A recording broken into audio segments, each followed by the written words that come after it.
Israel Hamas युद्ध के बाद से ही हूती का आतंक लाल सागर में अपने चरम पर है।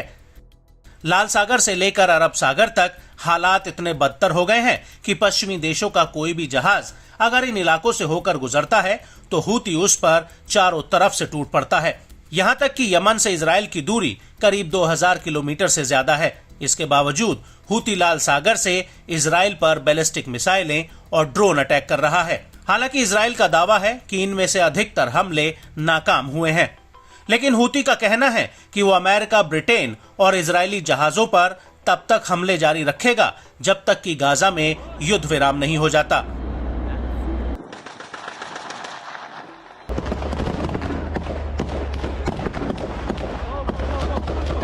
लेकिन हूती की बढ़ती ताकत को देखते हुए ऐसा लग रहा है कि गाजा के युद्ध का दायरा बढ़ सकता है और इस युद्ध में सीधे तौर पर हूती और लेबनान का आतंकी संगठन हिजबुल्लाह कूद सकता है।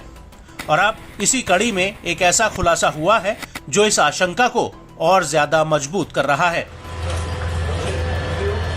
दरअसल हूती के प्रवक्ता का कहना है कि जब से हूती ने फिलिस्तीन के समर्थन में लाल सागर में हमले शुरू किए हैं, तब से हूती ने 2 लाख से ज्यादा लड़ाकों की भर्ती और उन्हें प्रशिक्षित किया है।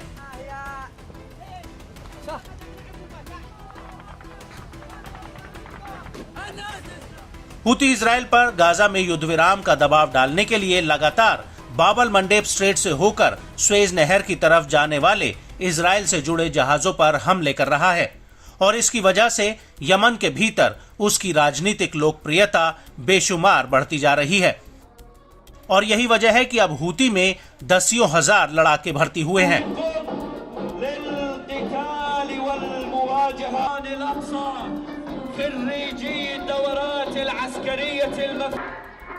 लेकिन हूती में 2 लाख से ज्यादा लड़ाकों की भर्ती की खबर न सिर्फ यमन की शांति के लिए बल्कि इजराइल और अमेरिका के लिए भी एक बड़ी चिंता है, क्योंकि एक तरफ जहां इजराइल गाजा में हमास से लड़ रहा है, वहीं दूसरी तरफ लाल सागर के फ्रंट पर हूती का इतनी बड़ी संख्या में लड़ाकों की भर्ती करना एक नए युद्ध की सुगबुगाहट दे रहा है। और इससे ये साफ है कि हूती युद्ध के लिए इजराइल के खिलाफ खुद को और ज्यादा ताकतवर बना रहा है।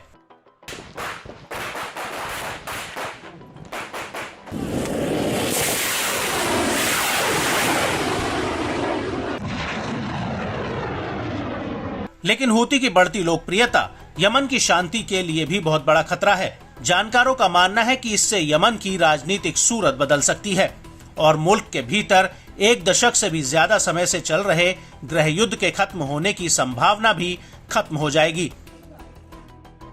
हालांकि हूती के अधिकारी नसर अल दीन अमीर का कहना है कि एक समझौते का विकल्प अब भी मौजूद है। शांति के अवसर मौजूद हैं।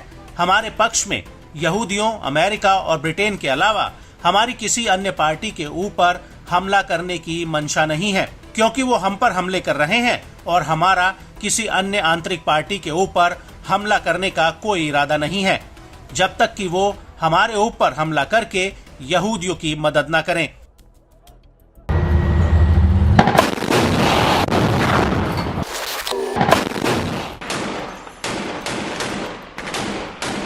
आपको बता दें कि जब से गाजा युद्ध शुरू हुआ है, तब से ही यमन के भीतर फिलिस्तीनियों के समर्थन में एक बहुत बड़ा सैलाब उमड़ा है, चाहे वो हूती के रूप में हो या फिर यमन की सड़कों पर उतरी आम जनता हो। और इसका सीधा फायदा हूती को मिला है और हूती इसी का फायदा उठा रहा है। इसको लेकर यमन के राजनीतिक विश्लेषक हुसैन अल बुखैती का कहना है कि हूती के लड़ाकों की भर्ती हर घंटे की जा रही है।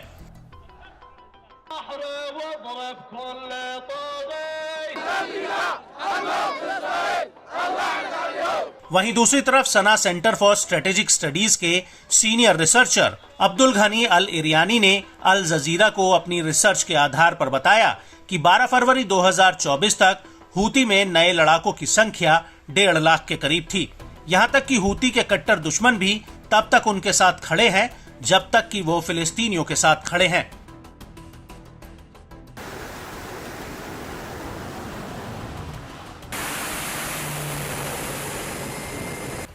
वहीं कुछ जानकारों का मानना है कि यमन पर अमेरिका और ब्रिटेन की एयर स्ट्राइक के बाद हूती को नए लड़ाके भर्ती करने का दूसरा बड़ा मौका मिला।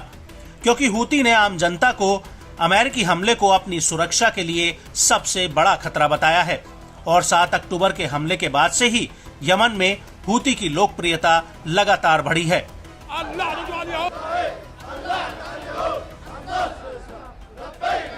कई एक्सपर्ट्स का मानना है कि 7 अक्टूबर 2023 के हमास हमले से पहले यमन के भीतर हूती की लोकप्रियता घट रही थी, लेकिन इस हमले के बाद अमेरिका और ब्रिटेन की यमन पर एयर स्ट्राइक ने हूती को नई जिंदगी दी है और अब यमन के युवा हूती में भर्ती हो रहे हैं।